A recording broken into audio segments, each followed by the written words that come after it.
Hello mga kapesma, mapagpalang araw sa lahat at nandito na naman tayo sa ating munting tahanan dito sa Facebook at sa YouTube. At sa pagkakataon na ito, pag-usapan natin sa programang Fiesta ng Bayan ay Fiesta rin ng Simbahan, ang kafiestahan ng ating mahal na inang Birhen ng Guadalupe. Ito po ay sineselebrate kada ika-12 ng Disyembre. At syempre, ang paggugunita ng kapistahang ito ay nakakatulong pag-isipan at pagnilayan ang mga nagawa ng ating mahal na ina sa title na ito dahil sa kanyang pagmamahal sa mga taga-Mexico at sa ating lahat at kung ano ang karapat-dapat na gagawin natin sa pagpapasalamat at pagbigay karangalan sa kanya. Dadalhin tayo ni Tatay Ted sa celebration na ito at syempre dahil ito'y banal na misa, sa simula lamang at sa katapusan ang mga videos na ikinuha ni Tatay Ted at ito'y maiigsi lamang o yung mga snippets, tawag natin, ang makikita natin. At any rate, at least, sa mga hindi pa nakapunta ng Roma, tulad ko, may kunting experience tayo, lalong-lalo na sa loob mismo ng St. Peter Basilica. At syempre, sa kafiestahan pa ng ating mahal na ina ng Guadalupe. So mag-enjoy po tayo. Let's go, punta tayo kay Tatay Ted. Go ahead, Tatay Ted.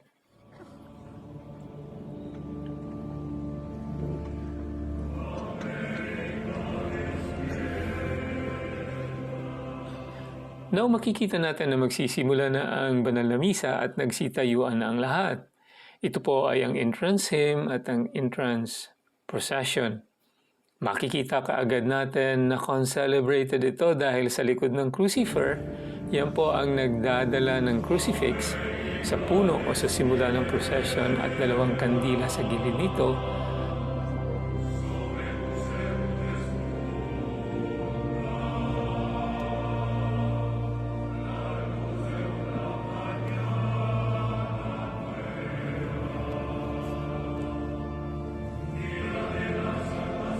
Ay ang daming nakasunod na mga obispo at pare.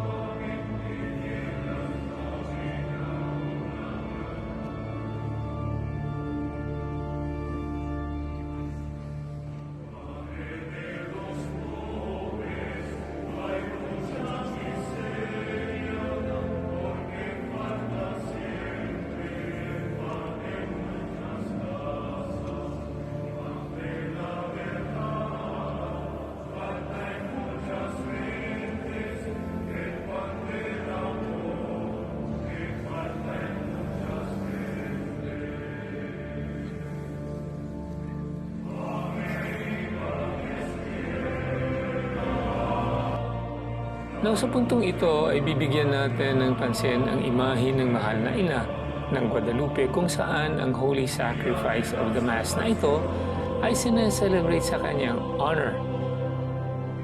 At siya ay nasa altar na po at sa kanang bahagi ng celebrant at co-celebrants.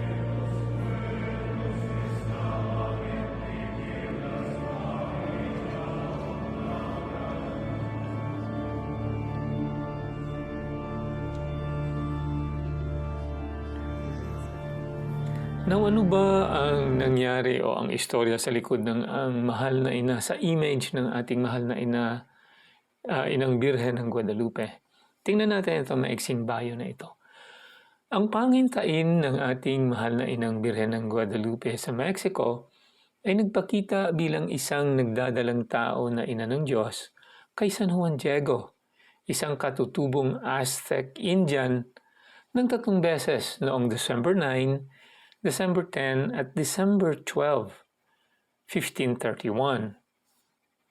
Nag-iwan ang mahal na ina ng bakas ng kanyang anyo sa tilma ni San Juan Diego at hanggang sa ngayon ay makikita ng lahat sa Basilica of Our Lady of Guadalupe sa Mexico City. Noong 16th century, isang marahas at mahigpit na pamumuno ng mga Kastila ang naganap matapos nilang sakupin ang mga katutubong Meksikano. At dahil sa kalagayang ito, may napipintong isang pag-aalsa at himagsikan. Ramdam din ito ng kanilang bishop na si Bishop Somaraga at hiniling nito sa mahal na birhen na mamamagitan upang maiwasan ang isang madugong pag-aalsa at upang makamit ang kapayapaan.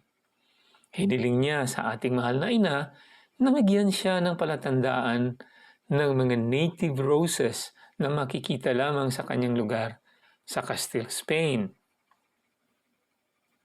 Noong December 9, 1531, ang ating mahal na ina ay nagpakita kay San Juan Diego, isang bagong convert na native Aztec. Sinabi ng mahal na ina sa kay San Juan Diego na magbisita siya sa obispo at hilingin sa kanya na magtayo ng simbahan sa tigang na burol ng Tepeyac o dito sa hillside ng Tepeyac Hills, bahagi na ngayon ng Mexico City.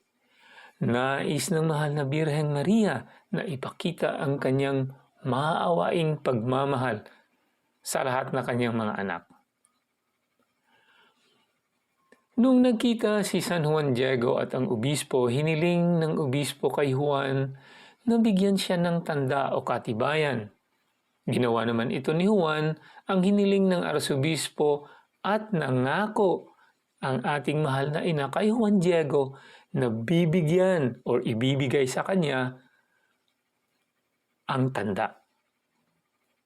Ginawa naman ito ni San Juan Diego ang hinihiling ng arsobispo at nangako naman ang mahal na ina kay San Juan Diego na ibibigay niya ang tanda na hinihiling ng arsobispo. Noong December 12, muling nagpakita ang mahal na ina kay Juan Diego, kay San Juan Diego sa burol doon sa hill ng Tepeyac at sinabihan siyang kunin ang mga rosas ng Castilian na mahimalang lumitaw doon at dalhin ito sa obispo bilang tanda para maniwala siya sa kanyang kahilingan. Inipon naman ni Juan Diego ang mga rosas sa kanyang mahabang damit o tilma at dinala ang mga ito sa obispo. Nang nagkaharap na si Juan Diego at ang obispo at ang mga kasamahan nito, binuksan niya ni San Juan ang kanyang tilma upang ipakita sa kanila ang kanyang dala at sa pagkamangha ng lahat. Hindi lang rosas ang kanilang nakita, kundi ang larawan ng mahal na birhen sa tilma nito. Isang himala na mas kahanga-hanga pa kaysa sariwang mga rosas ng Castilian Spain sa lungsod ng Mexico na mahigit 9,000 kilometro ang layo ng lugar na tinutubuan ito. Pagkatapos itinayo ng obispo ang simbahan ayon sa hiniling ng ating mahal na ina. At 10 milyong katutubo ang na-convert at nabinyagan sa isa at tunay na pananampalatayang Romano-Katoliko sa loob ng susunod na 10 taon. Ang human sacrifice sa Mexico, ang pag-aalay ng buhay lalong-lalo na ng mga birhen at ng mga bata para sa mga Diyos-Diyosa nito ay nahinto magpakailanman. Ang ating mahal na ina ng Guadalupe, which means crusher of the serpent's head, ay nagdala ng liwanag ng tunay na pananampalataya. Dumurog sa mga huwad na Diyos-Diyosan at nagtatag ng panahon ng kapayapaan sa Mexico.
Ito po ay natapos na ang banal na misa, ang celebration in honor of Our Lady of Guadalupe.